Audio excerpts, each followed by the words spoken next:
Welcome to the Blindside podcast. You're with Mick Edgar and Steve Lamb, and you're tuning into episode 6.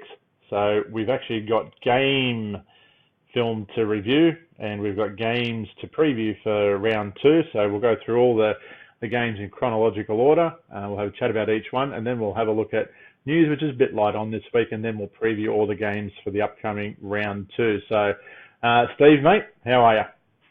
Hello! I think I'm going to do this every week for a while till people complain about it. The old Seinfeld, Hello! Yeah, I'm good, mate. Round 1, a fair few games as expected, and a few surprises thrown in as well. Otherwise, for round 1, it was pretty decent. Quality football wasn't too bad. Pretty much what I expected anyway. It's always going to be a little bit sloppy in patches and that, and no one's going to be... Well, you don't want to be hitting your straps in round 1, but... it was quite a good round of football. So, what do you think the major upset or the major talking point was out of round 1? Oh, well, look, they're all... The media are going on about the Knights and the Tigers, pretty much. So, the Knights, that game... Before that game, the bookies had each Knights and Manly $1.90 each. So, even they didn't know which way this game was going to go. So it was good for the Knights to get that first up win and for Pearce to actually close out a game for once. But the Tigers beating the Roosters, this one really grabbed everyone by the gish-gish. No one's seen that coming. A few predicted it. Matty John said that this would be a close game, not a flogging like people were expecting. But other than that, I think it was standard fare for round 1 NRL. I think maybe a lot more people expected the Eels to beat the Panthers and maybe the Raiders to beat the Titans, but everything else pretty much fell to script apart. Yeah, sorry, I lied there. The Rabbits and the Warriors as well. We'll get into the detail of all this, but the Warriors looking pretty sharp. I don't think anyone expected that because everyone pretty much has the same view of the Warriors. Yep, 60 minutes and fade out. Yeah, look, I'll have a little bit to say about that one, and it did interest me, that game. I mean, obviously one of the biggest talking points was obviously Ben Hunt playing for the Dragons up against his old club, the Broncos, and that was the first game to kick off round 1. So you want to go through that one and have a talk about it? This wasn't an upset to me. I said last week that the Dragons would win well. The only thing I got wrong was the margin, and that's because I thought the Broncos' defence would have a lot more starch than what it did. I didn't expect a 22-point victory here from the Dragons. I expected maybe 2 tries, like a 1-12. It was a very convincing win. Paul Vaughan ran for 168 yards and Almar ran for 175. Their forwards just dominated the Broncos, and I don't rate the Broncos halves at all. Like, I rate Milford. He's a great talent, but he needs a dominant half inside of him. And the difference between the two teams was the forward pack. The Dragons pack just ran right over the Broncos, and Ben Hunt had the room to move on top of that, and he had a great game. The Broncos were just missing a playmaker. They started Thaiday number 9. I think Bennett's going to rue that. He's got McCulloch starting number 9 this week, but in all fairness, McCulloch was coming back from an injury. But yeah, this was standard fare for me. I knew the Dragons would win this game. I didn't give the Broncos the hope in hell. I just didn't think the margin would be as big. Yeah, I was the same. I thought the Dragons would win well, and one of the big differences I saw between the two sides was on-field leadership, and that's where I think James Graham will pay off in spades for the Dragons. And the Broncos look devoid of leadership on the field, so I just don't see a positive season ahead for them. So obviously still only round 1, but I guess we'll have to wait and see what happens. But yeah, look, it was. Sorry, just to butt in there. Like I said a couple of episodes ago, the Broncos don't have a Webke, a Lockyer, a Corey Parker, or a Justin Hodges anymore. Like in modern times, they were their last great leaders. They don't have that anymore. That's gone. So they're relying purely on skill. And Darius Boyd, he didn't look 100% at all. So I don't know what his injury is. I haven't looked into that. But yeah, I think it's a bit of a worry for the Broncos, and they may get pumped by the Cowboys this week. Yeah, so we'll have a look at that when we go through the previews for round 2. So now that one's done and dusted. Obviously, a great win to the Dragons. So I then we'll have a look at the Knights and the Sea Eagles game. And like you said, that was an each way bet. I thought the Knights would get home in a close one.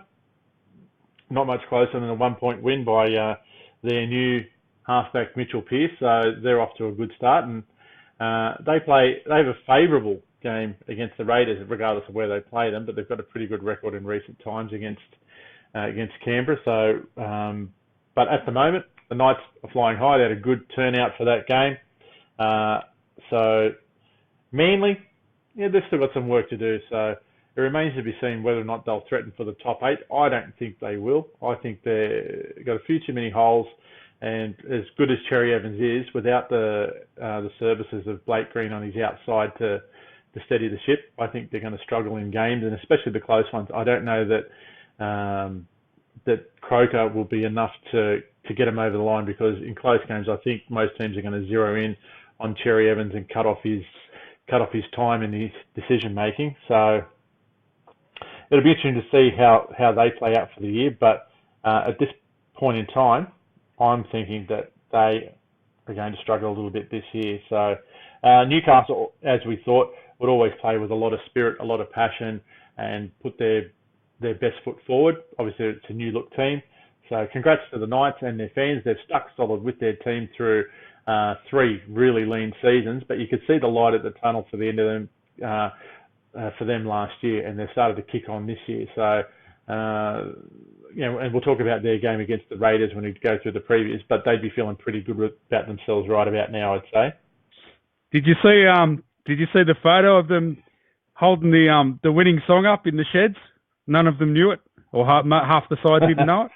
No, it's been that long for the poor buggers. But yeah, Herman Esiesi ran for 169 yards. Manly's Tafua, he racked up 239 yards, a massive game. Kalen Ponga, great debut.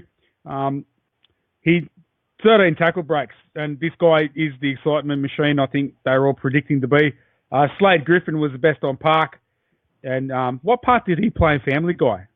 I can't remember. But anyway, they had a 23,516 home crowd, and Mitchell Pearce, finally closed out a game. What more could you ask for the Knights? Exactly right. Like I said, their fans will be flying high and full of confidence going into round 2. And yeah, good luck to them. They've persevered. So hopefully it's on to bigger and better things for the Knights. Now, next game was the Sharks and the Cowboys. So premiers from 2 out of the last 3 years, so 15 and 16, squared off in a very hot and humid Townsville on Friday night, mate. You want to give us your thoughts on this one? Well, they're building their rivalry, aren't they? They're talk in the media that the Sharks went after Matt Scott's ACL injury. Did you see that? Twisting his leg in the tackle and things like that. I looked at the footage. I thought maybe there's something there, but I don't think there's too much there, to be honest. He's a big lumbering prop, and the only way to bring him down is to grab him by the legs. So I think it's a bit of an overkill call, that one. It was standard Cowboys fare, pretty much. Malolo, 177 yards. Cowboys dominated up the middle, as you would with that forward pack. It's that's probably the best pack in the comp. Not much doubt about that. Too many errors from the Sharks that cost them at opportune times. And if they didn't make those errors, the Sharks probably would have held on and probably stole a win. And Cohen Hess, that guy is like, we talk about Tamalolo, but Cohen Hess is definitely corn-fed. That guy was raised on, like, what's he from? He's like some farm somewhere. He's just huge. He had a big game. So, yeah, pretty much as I expect from every game at Townsville this year, Cowboys will win. Yeah, well, he was raised by the Gestapo, so you'd expect him to be a big lumbering lad. So, yeah, look, he's a good player. So Josh Dugan looked like he went all right in his debut for the Sharkies. So we'll get to see him up close and personal tomorrow night when we're both out at Shark Park for the Sharks and the Dragons clash to kick off round 2. But yeah, look, it's not time for the Sharks to slash their wrists yet. They lose tomorrow night. 0-2 is a little bit of a concern, but still early days. I still expect them to be there when the whips are cracking, and to only lose by 6 to the premiership favourites in my eyes is no disgrace. And like I said, there was opportunity for them, and if they learn from that, then they're still going to have a good showing this year. So Cowboys, they've got the Broncos, so we'll talk about them in the preview, but they again would be feeling pretty good about themselves, especially coming up against the old inverted commas big brother this week. It'll be interesting from a number of different levels, but we'll talk about that later when we do the team previews for round two. Next game was probably the upset of the round, the Tigers and the Roosters. Now, I'll talk about this one. I thought the Tigers were a late amateur to run last this year. I just looked at their squad and I thought, well, there's not enough quality across the park. And with Josh Reynolds out with another hamstring injury, Ivan Cleary would have to be wondering what he spent his money on, what he invested in there, because obviously Reynolds from a leadership point of view is a good thing, but if he's got dodgy hammies, they're one thing that never really gets better. So they tend to stay with you for the life of your football career. And he's set to miss, I think they said, the first 4 weeks of this year. So that's a bit of a blow for the Tigers, but they played with heart and a lot of spirit, and obviously had an inferior roster to the Roosters, and it was the debut games for Cooper Cronk and Tedesco, and the Tigers got up 10-8, and they scored in the 79th minute. Lola here kicked a goal from the touchline to give them a 10-8 lead, and the Roosters just couldn't peg them back. So a great start for the Tigers, a worrying start for Trent Robinson and the Roosters, and it comes back to the old saying for me, the champion team will always beat a team of champions. So sometimes it doesn't matter how many big names you've got in your team. If they don't gel, well, you're not going to get the points. But they get Luke Keary back this week, so when we preview their game against the Bulldogs, we'll have a chat about that. But yeah, a couple of things for the Roosters to work on, and the Tigers will be another one of those teams that are riding high at the moment. So good on them. Well done to the Tigers, and we'll see if they can keep it up into round two, because they actually got a really tough start to the year. They got Melbourne this week, so there's in Melbourne, so there's a lot they've still got to do to be able to take on the Premiers at home to get the win down there. But again, congrats to the Tigers, big effort, and got the result. What do you reckon? Yeah, big win, and something they needed. I think I can't look. Their forwards were immense. They really monstered the Roosters pack, and there's an essence of toughness about this team. They might not have the skill level of some of the top-notch clubs, but their forward pack is going to be down and dirty all year, and you can see that. And if they got a sniff, if their defence and their forwards can grind it out, then they'll get a sniff of a win. They'll go for it. One thing that impressed me the most is not Brooks getting sin-binned, but when he got sin-binned, what they did, Brooks was sin-binned, then Benji Marshall took the reins. They held strong. Benji Marshall kicked to touch every time. He didn't kick in general field of play. He kicked out, and he wasted the clock. Yep. It was brilliant. It was just exactly the tactic that was needed, and it got them home in the end because they scored that late try, and Lola here kicked that brilliant conversion. It was just top-notch all around. In a game that, if you watched it, you wanted, by the end of the first 40, you wanted to stick a bunch of forks in your eyes. It was so bad. But it was just one of those games, and the Tigers got over the top. I think they're going to win a lot of games ugly this year. Well, mate, 2 points is 2 points, so it doesn't matter how they get them. So long as and it's very hard to play a team who lifts every week and plays on heart and spirit. I thought Elijah Taylor was good in that game too. So, again, it wasn't perfect by any means. Like you said, first half was pretty dour, and the scoreline suggested it was a pretty dour game and filled with a lot of mistakes, given its first round. You'd come to expect that. But there's a lot to like about the Tigers, so they've started brilliantly. They'd be real happy. I still don't rate them for a top 8 spot or anything, but they will win some games with that forward pack. They're tough and gritty. It was good to see, especially against a so-called star-studded pack and lineup that couldn't put it together. It was kind of a bit of a chuckle, actually.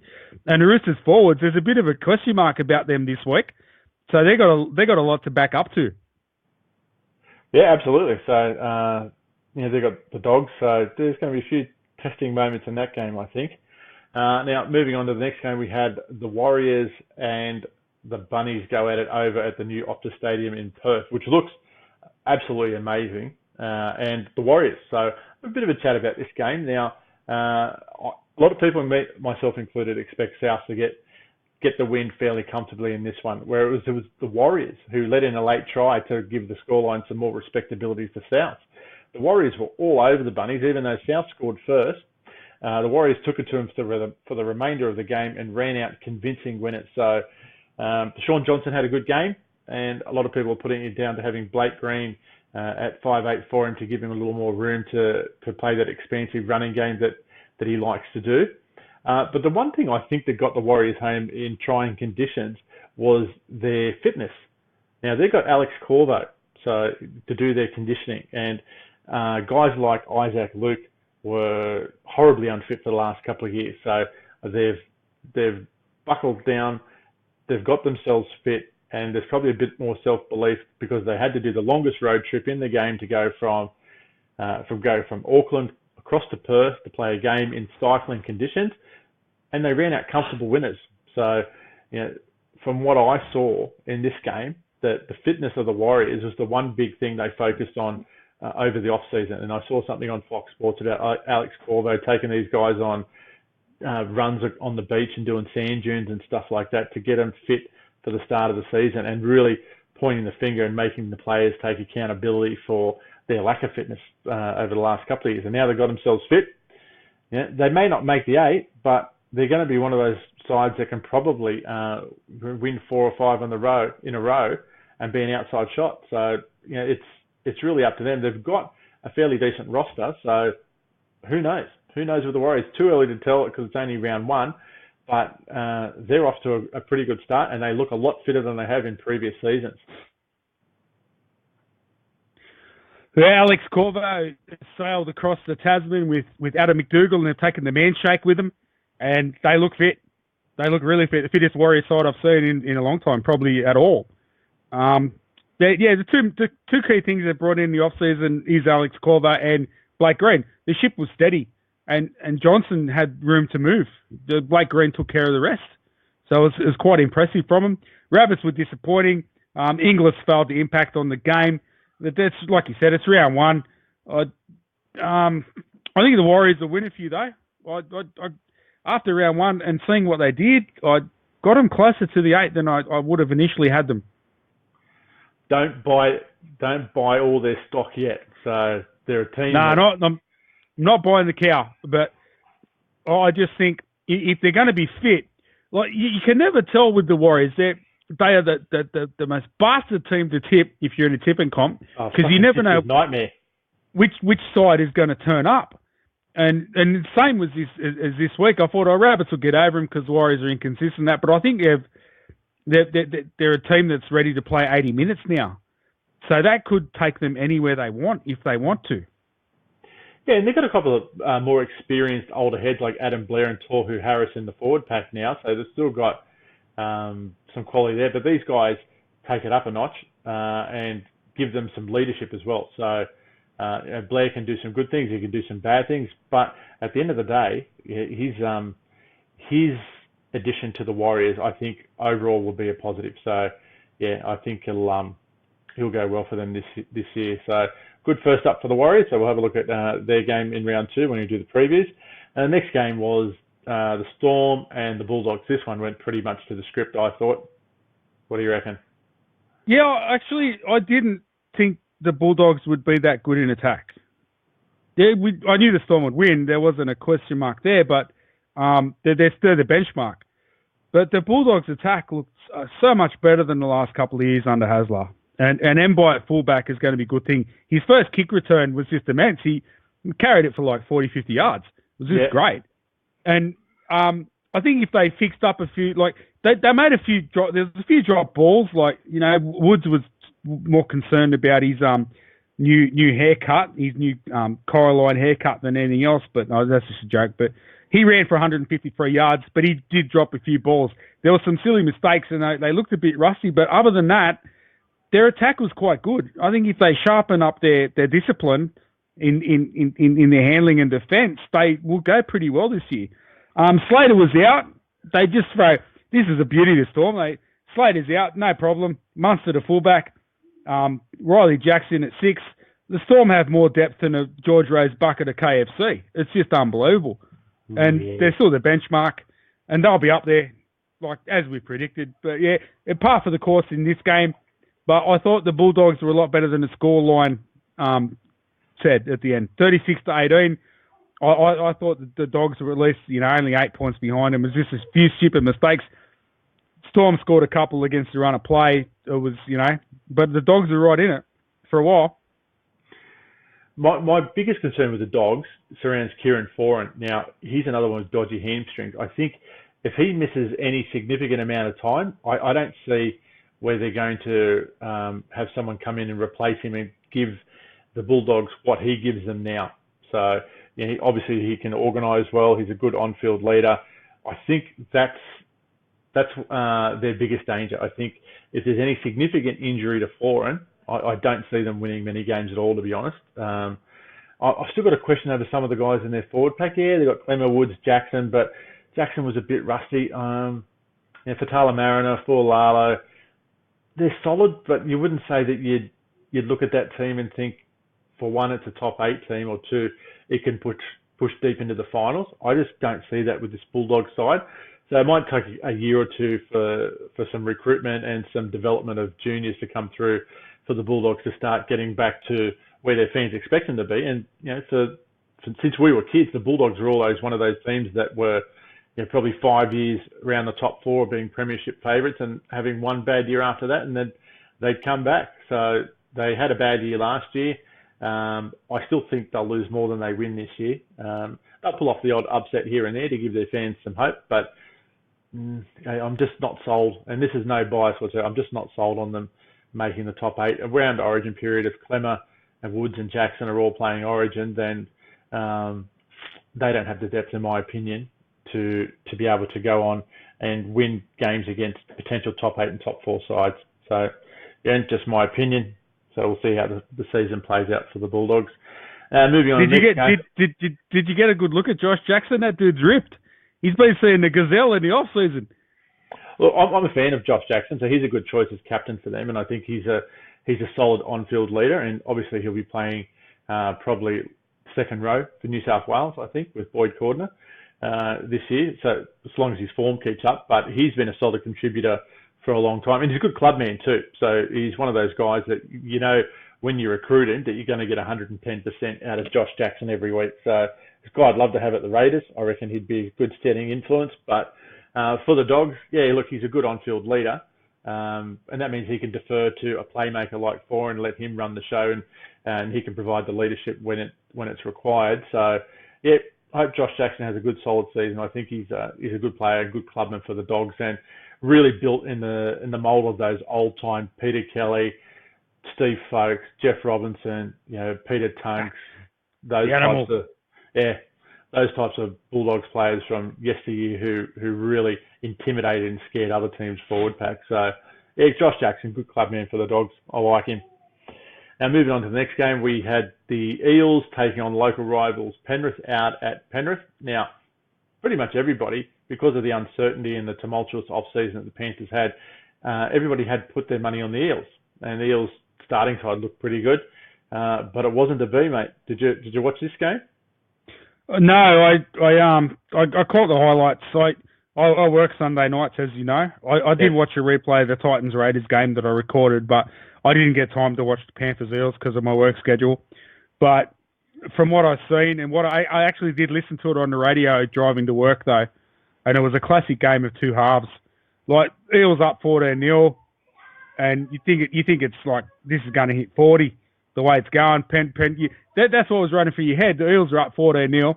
Penrith with all this off-season speculation on coaching and team morale and everything. You're like, this is going to hit 40-0, but close to half-time, Wagga Blake scores that brilliant individual try and puts him back in the game. And then they bring out this young Cacao, and he just ran all over Parramatta, and they were just gone in the second half. Yeah, which is really surprising. I thought that Parramatta would come up with more than what they did. So it was a little bit of a disappointing effort from the Eels, and I'm sure Brad Arthur would be very disappointed with blowing a 14-point lead where they had the opportunity to go on and dominate and win that game quite comfortably. But Penrith showed a lot of ticker and a lot of patience, and Nathan Cleary showed that, mate, if he's not the New South Wales number 7 this year, then Fittler should give it away. I believe he will be the number 7, and that's just my opinion. Fittler sees the quality in him, but this is a young kid with an old head on those shoulders, and he is going to improve for the Panthers as the season goes on.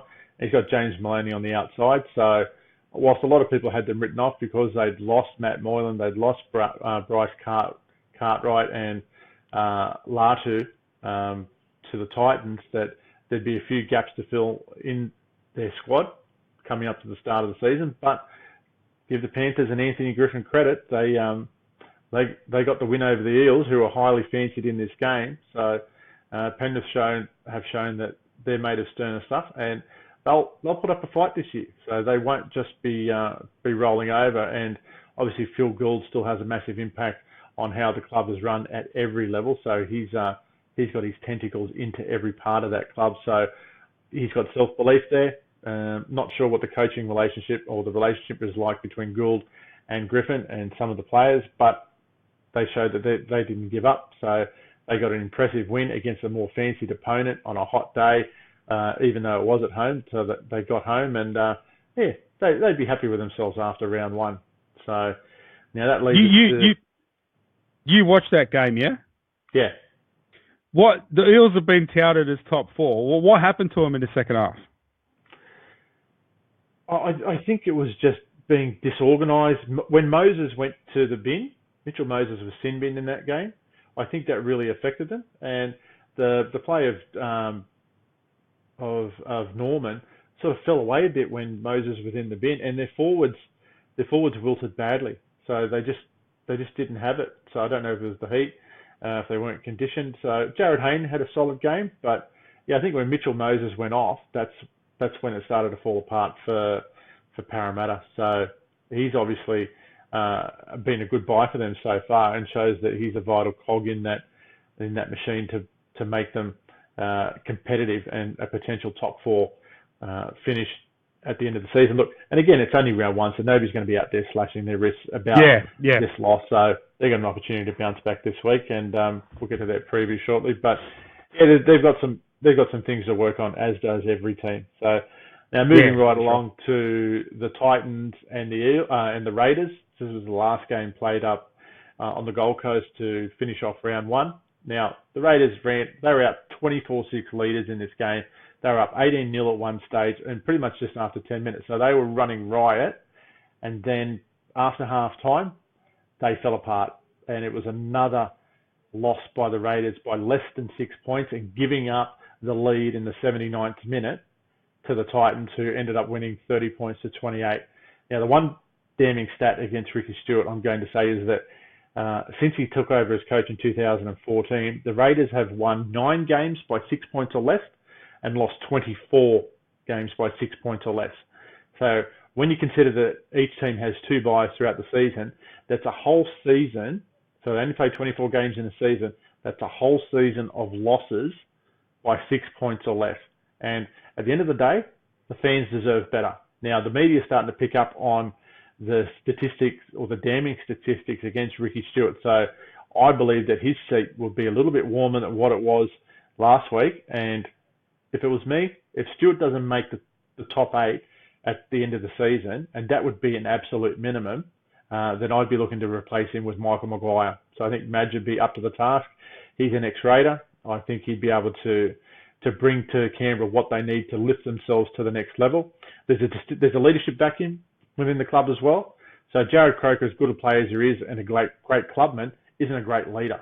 So I'm not questioning his abilities as a player or what sort of bloke he is. He looks like he's a really top bloke off the field, and is probably going to be the all-time leading point scorer.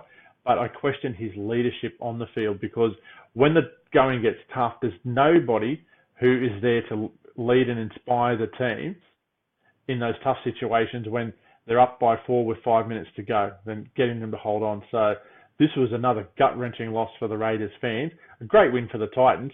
And any Raiders fan who was up there or watched the game on TV, they could see it coming a mile off. Blake Austin's effort to try and clean up that ball where Conrad Harrell came through and scooped it up and scored, that was disgraceful. So I'm interested to get your thoughts on this one, mate. What do you reckon about the game?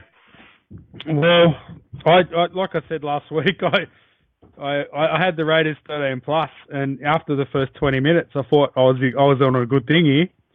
But yeah, the standard Raiders discipline shone through in the end, like it seems to do.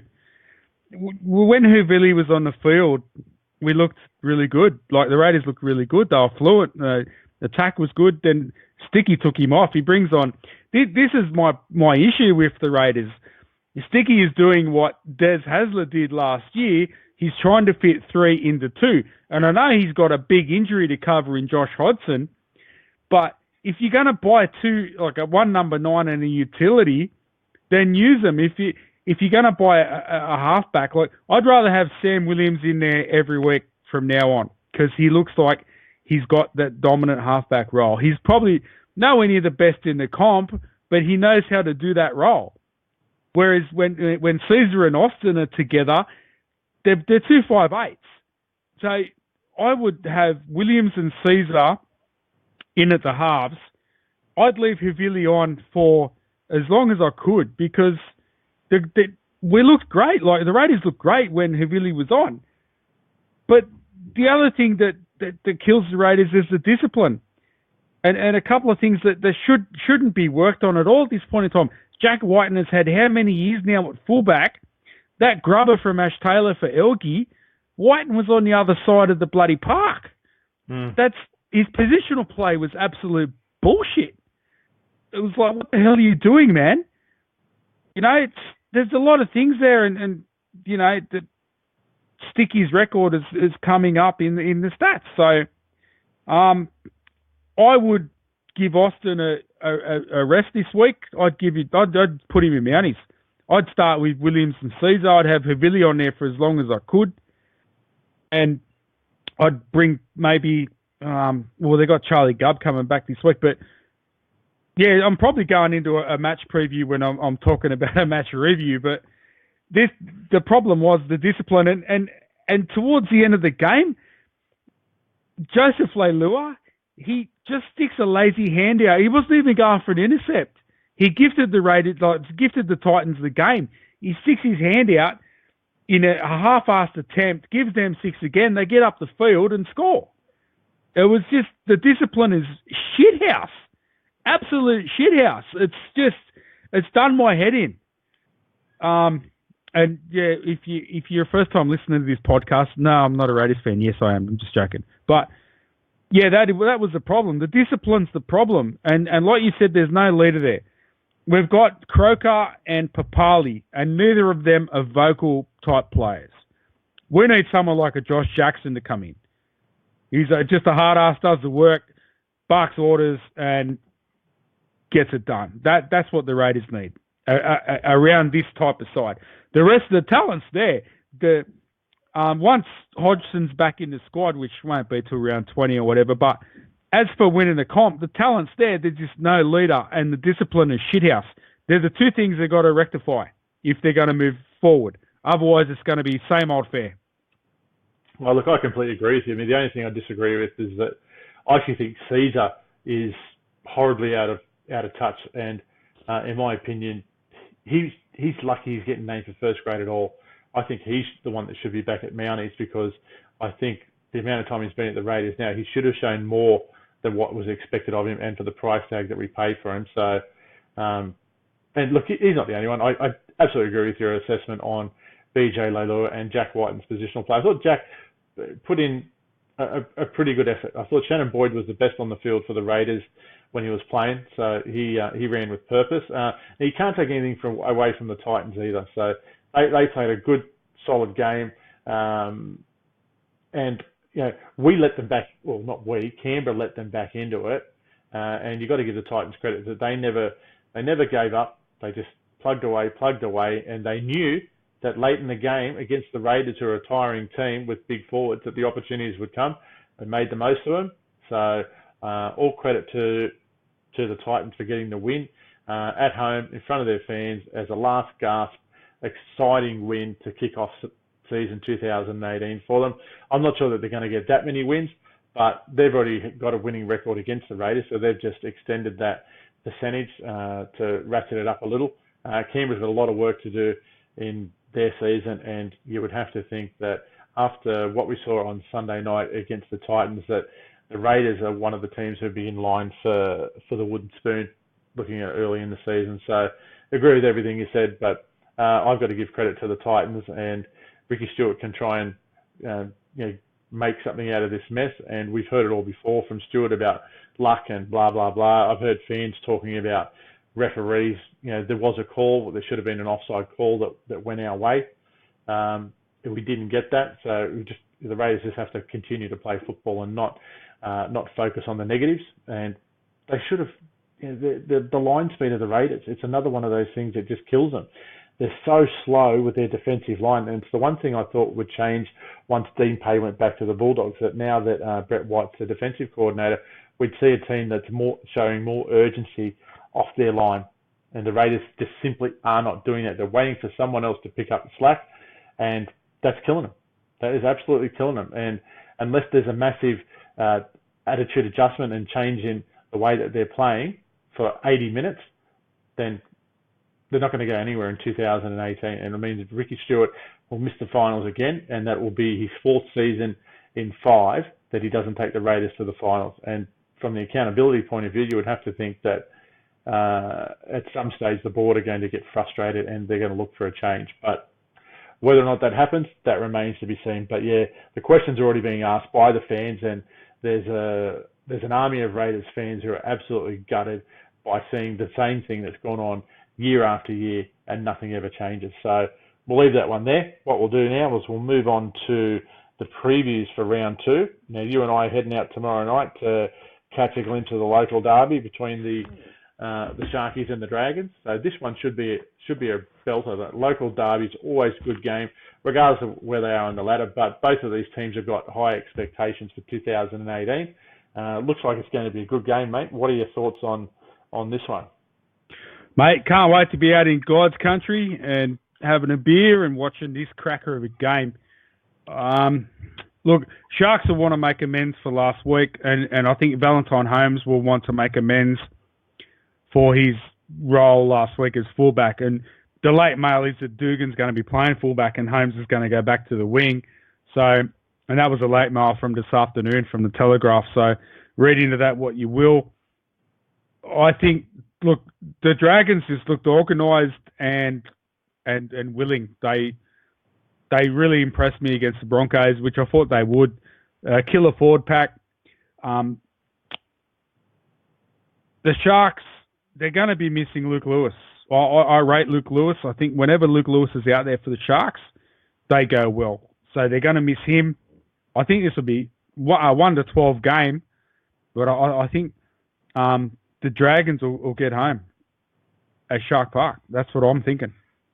Yeah, I'm actually thinking the same thing. I'm thinking of Luke Lewis, same thing. If he's not there, I didn't see enough from the Sharks last week, but I saw more from the Dragons that gives me confidence in tipping them and thinking that they'll actually go really well. And look, they'll thrive on the atmosphere down there. So, PD, you old bald prick, now that you turn 45, I'll back the fucking Dragons 2 weeks running, you senile bastard. So, I agree. I don't see anything but a Dragons win. I don't think they'll flog them, but I think they'll get home by 12 points in this game. So, and look, I'm looking forward to it. I've been to see them once where I was out at ANZ Stadium when they had Blacklock and Mundine doing the somersaults. So it was the last time I've been to see the Sharks and the Dragons play. So now moving on to the next game. So we've got the early kickoff for Friday night. That's the Chooks and the Dogs, a traditional rivalry here. So on paper, when you look at these two sides, you would think that the Roosters have run away with this one based on the back line and the forwards. But like you said earlier, big question mark over some of the forwards, especially Jared Warrior-Hargreaves, that he hasn't really lived up to the player he was a couple of seasons ago. And yeah, the Bulldogs have a fairly strong forward pack. And if Moses Mbai can find some space, then if he did what he did against the Storm, then you have to think the Bulldogs are a red-hot chance in this game. So I'm really undecided on which way to go. So I would only tip the Roosters on the back of them playing at home. But because they have a transient team with a transient fan base who don't really turn up to games, they don't really gain much of a home ground advantage by playing at Allianz because their fans just don't travel. Or they don't even go to their home games. So you'd probably think there'd be more Bulldogs fans at this game than what there would be Roosters fans. But on the back of the home ground advantage, mate, I'm going for the Roosters by 2. I think it's going to be that close. Well, yeah, it will be a Dogs home game, mate. They will turn out in force after their showing last week. What Dogs fans are like, even if they lose and they put on a good performance, they'll come out en masse. So, what does that place hold? 40,000? They'll probably get, what do you reckon, 18, 19,000? And it'll be 13, 14,000 Dogs fans for sure. This is a tale of the tape where do the Roosters improve on last week, or is it going to take a little while longer? And do the Dogs go with the moment? Like, don't read into too much about losing to the competition benchmark and build on what they played on last week. I think the Dogs are going to win this only because, and I'm like everyone calls me a tinfoil hat outside of this podcast because of some of my beliefs and things like that, which is fine. But all I've read in the press leading up to the season is Cooper Cronk training the forwards into what he wants them to do. So they're basically in a new system. I don't know how this works, but have you read those reports? Have you seen those articles? Cooper Cronk is coaching the side, not over Robinson or anything, but he wants them to play a certain way to suit his style. Have you seen any of that? Yeah, I have read that, and look, there's no doubt from his time with the Storm and throughout his career that he's a perfectionist. So he obviously wants to see more out of the forwards, and because he's his first receiver, his game is going to be intertwined with how the forwards set the platform. And if they're not setting it, well, regardless of how good Cooper Cronk is and James Tedesco is and Latrell Mitchell and Daniel Tupou and Blake Ferguson and whoever else, if your forwards aren't going forward, mate, you can have the best back line in the world. It's going to be ineffective against a side that's bullying you and pushing you around. So, and this is where the battle's going to be won or lost, and that's why I think it'll be that close. So it's probably still going to be a fairly high error count, I would think, in this game. Luke Keary's back. He's a difference maker, I think. Not the best in the world, but he's still a difference maker, and I think he might be the difference between the two sides. So Cooper Cronk will probably have a little more room to move and can have Keary there as a foil, and he'll use him when he needs him, and he'll take the ball when he needs it. So I think if they can get a 20% lift out of their forwards, I reckon that they'll get over the Dogs just. But yeah, look, that's no certainty either. So I wouldn't again tip this game with any certainty. And I think if the Roosters end up losing this game with the Dogs to start the season 0-2, there'd be more than a few nervous people out Bondi Junction way, I would think. And the Dogs, it'd be good for them to get a 1-1. But look, toss a coin. But I'm just going to say the Roosters by 2 because it's at home. So that's my thoughts on that one. Now, moving right along, we've got the Broncos hosting the Cowboys. Hard to see anything but a Cowboys victory here based on what we saw from the Broncos last week. Do you think that the Cowboys will probably improve on week to week and probably take them 6 to 8 weeks to reach their full potential? And given that they're already playing at a really high level and the Broncos sucked against the Dragons last week, I don't have the Broncos in my top 8. I reckon they're a long way from it, and I reckon the Cowboys will finish minor premiers, and the Cowboys will be relishing the opportunity to stick it to the Broncos in this game. And I see Cowboys by 16 in this one. What do you reckon? Yeah, Cowboys 13 plus. Nothing to see here. Yeah, not enough. Again, another team that's struggling with on-field leadership is the Broncos. So I don't think they'll have enough, and I think the Cowboys will steamroll them in the end. The Cowboys forward pack is just immense. It's all over Brisbane's, and I don't rate Nicarima as a controlling half. I don't. He's a running half like Milford is. They're going to have troubles all year until they sort that out. And the forward pack, they got some solid people in there, like Glenn and Gillette, but they got Pangai starting at front row this week. He'll get tested out. McLean and Scott will just belt the shit out of him, and I hope they do too. But yeah, Cowboys 13 plus. I can't see it any other way. Yeah, I'm with you on that one. I think they'll do it quite comfortably. Now, next one, the Warriors and the Titans. So I would have to think that based on what we saw last week, Warriors' first game at home. They'll probably get a decent roll-up given that they were comfortable victors over South last week, and the Titans have got to travel across the ditch to Auckland. I don't see anything but a comfortable Warriors victory in this game. I would think Warriors 13 plus in this one. I think the Titans will put up for about 50, 60 minutes, but I think the Warriors will get them quite comfortably into the day. Yeah, I'm tipping the Warriors win as well. They look controlled. They look fit. Blake Green is the foil Sean Johnson needs, as he was for DCE last year at Manly. Titans will give this a shake, but it won't. It'll be like 1-12 or something. Warriors will win. Yeah. So both agree on that one. Next one is the 5:30 game on Saturday afternoon, which is the Panthers versus the Bunnies. Another one where I've just out at Penrith, so I would think that after what we saw last week, that Souths are very disappointing. I expect an uplift from them, but I expect that the Panthers will probably just improve from there. So I would think the Panthers 1-12 in this game, being at home, being that they've got a week under their sleeve, and being that South Sydney have already lost Adam Reynolds. So that's nothing to see here because that's expected given his injury history. They'll miss him. Greg Inglis still looked a little underdone on his comeback from a knee reconstruction. So I think they're probably another few weeks away from their best. So in this one, I think the Panthers will win this one. It'll be a fight. I think they'll get them 1-12, so it won't be that comfortable, but they'll still get away with it in the end, and they'll start off with an impressive 2-0 start.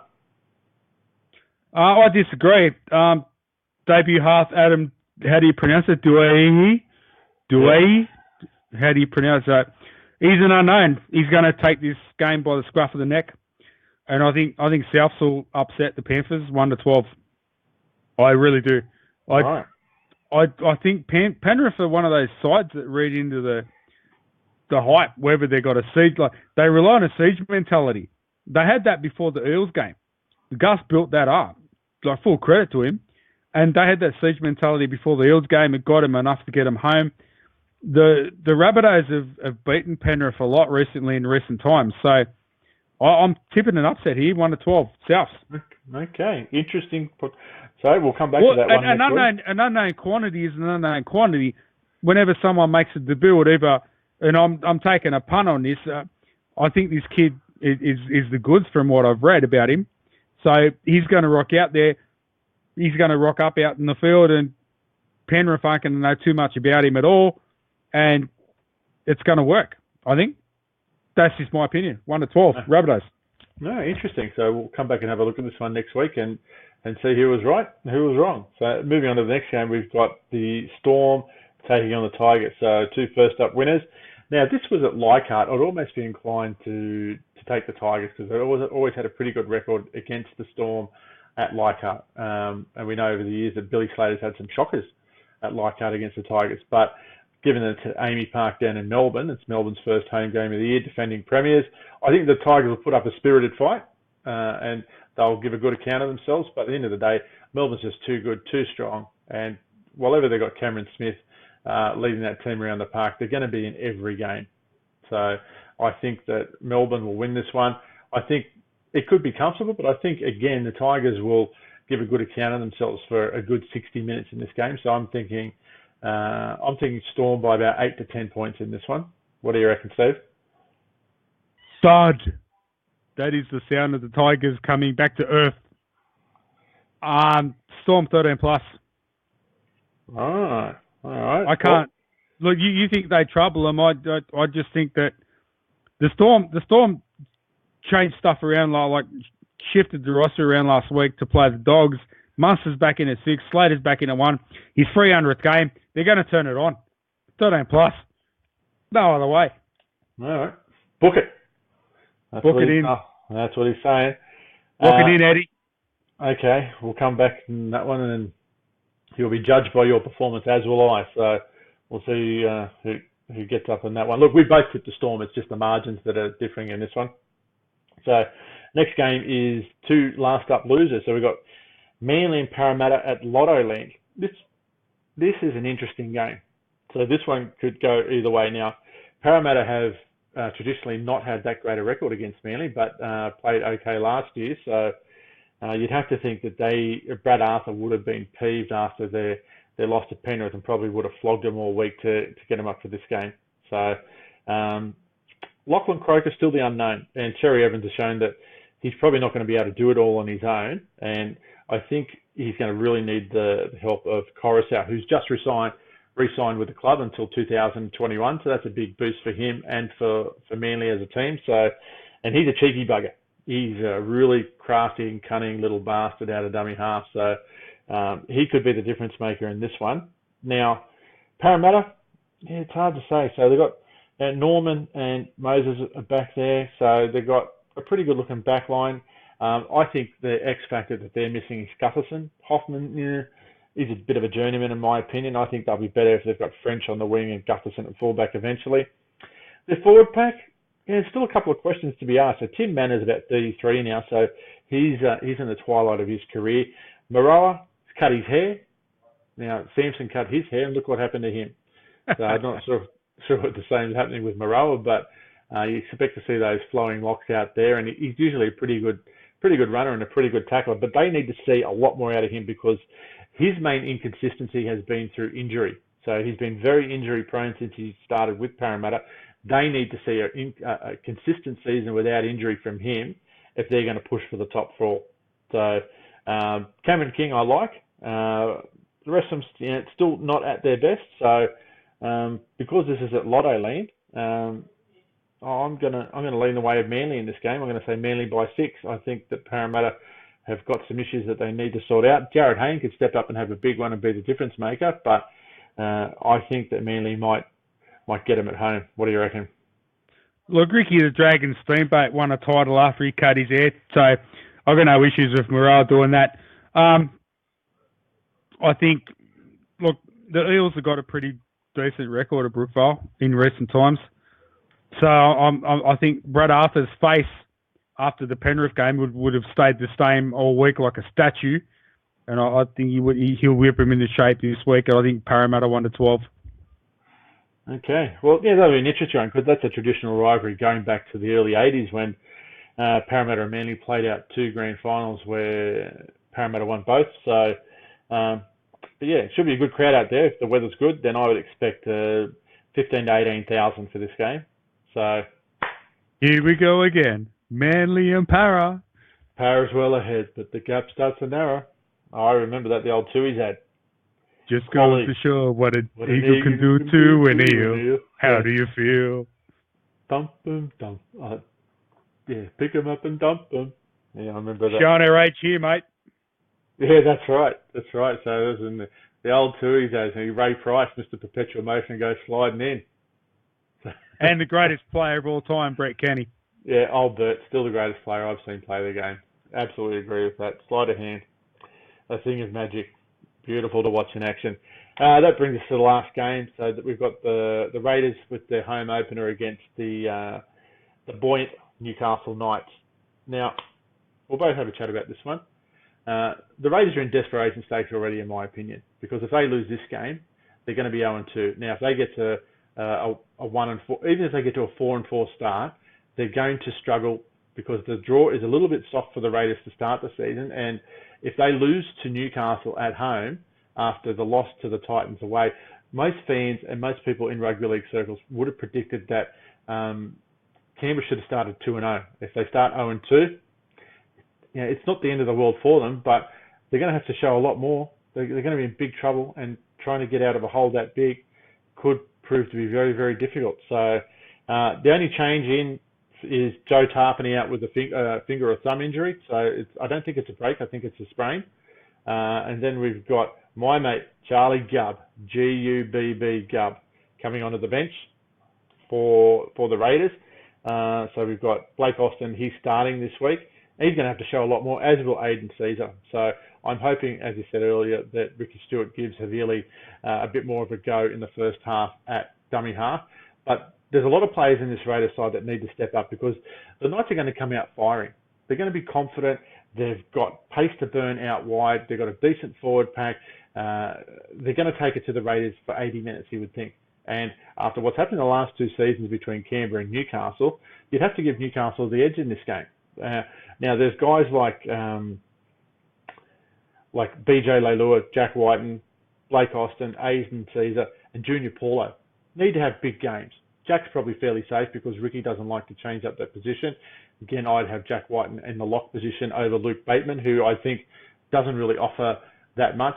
I think he showed his best back in 2016, but hasn't shown anything since. We've got Whitehead there, we've got Papali in the back row. Now, they've been around a long time, these two. We need to see more from them from a leadership perspective, and I don't think that'll materialise. Sam Williams, we'll see how he goes. But when you look at the Newcastle side, their backline looks pretty good. You've got Ponga, Kenny Dow, Matautia, Moga, Ross, Watson, and Pearce. And you have to think that against the Raiders, they look like good things. So they've got SASE in the prop with Lillyman. They've got Peter Griffin at number 9. They've got Lachlan Fitzgibbon, Aidan Guerra, and Mitch Barnett. So it's not a bad back three locking up the scrum as well. They've got your nephew, Brock Lamb, in the number 14 jersey. Chris Hynington, 15, Bura, 16, and Saifidi in 17. So they've actually got a pretty decent bench too. So they don't lose too much when they start rotating their forwards in the latter stages of the first half. But in this game, I'm going to go Newcastle 13+. I don't think the Raiders have got the ticker to be able to stop a team that plays with spirit and heart. So what do you reckon about this one?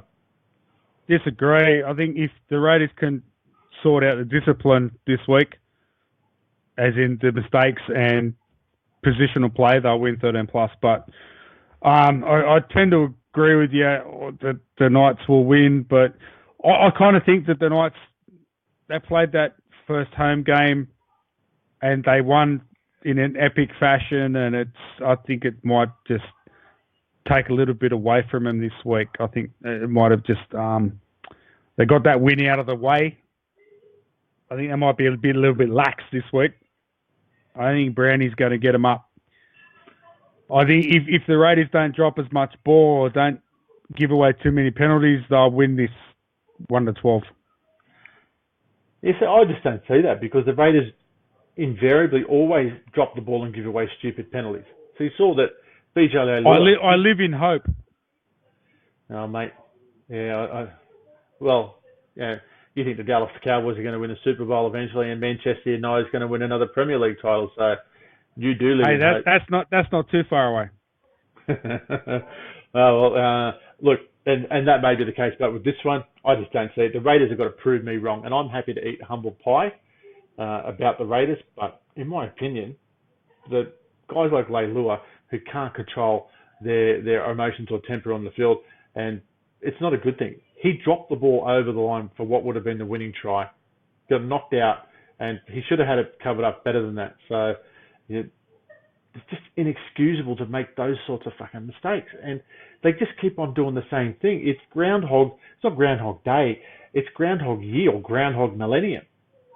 So just call it as I see it. So until the Raiders prove otherwise to me, I'm tipping the Knights, and I'm thinking after what the Knights did to us in the last couple of seasons, that they'll be confident. And I reckon Brownie will have them up to play a tough game. And they've had what?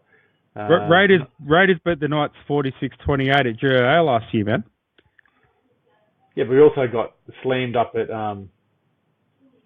Yeah, that was the first thing. That was the first encounter, 34-20, at the time McDonald Jones Stadium. Yeah, but when did we beat? We beat the Knights once we're out of the running, so we weren't in semi-final contention when we beat them. So well, the way the fans are talking, we're out of semi-final contention now. Well, until proven otherwise, I believe that we are. I think we're the team most likely to get the wooden spoon based on what we dished up in round one. Now, this is not exclusively a Raiders podcast, but until I see otherwise from them, then I've got no confidence in tipping them to win anything. They're going to have to show consistency for a prolonged period of time. And if they're 0-4 after 4 rounds, then there's no coming back from that. The Raiders don't have the ticker, and Stewart doesn't have the leadership and the support in I believe in the playing group to be able to come back from that. Look, and we saw it last year that guys like Season that started to play good football once there was no pressure on them. This team does not cope well with pressure. If it's a tight game, based on the statistics that I provided earlier, all I see is another loss. And that's why I think it'll be, now it could be 13+, if we're ahead after 75 minutes, are you going to be comfortable thinking that the Raiders are going to get home if it's 8 points or less, knowing that they fucked up last week? They did it last year so many times in games like Manly, Penrith out at Bathurst. So, mate, history is not on the Raiders' side when it comes to consistency and their ability to close out close scoring games in high pressure situations. They're just showing that they buckle each and every time. 8 points ahead at the 75-minute mark, I'll be comfortable. Yeah, I won't. Because they were 8 points ahead in the 78th minute last year and they still lost to Penrith. So I'll be comfortable if they're ahead by 20 in the 79th minute. So we'll see. We'll see. I think the Newcastle side on paper looks like a top 8 side. The Raiders look stale. So and it's up to them to prove the fans wrong. And they fucking owe it to the fans after the shit that they've dished up from last season and the season before 2016 so far this year.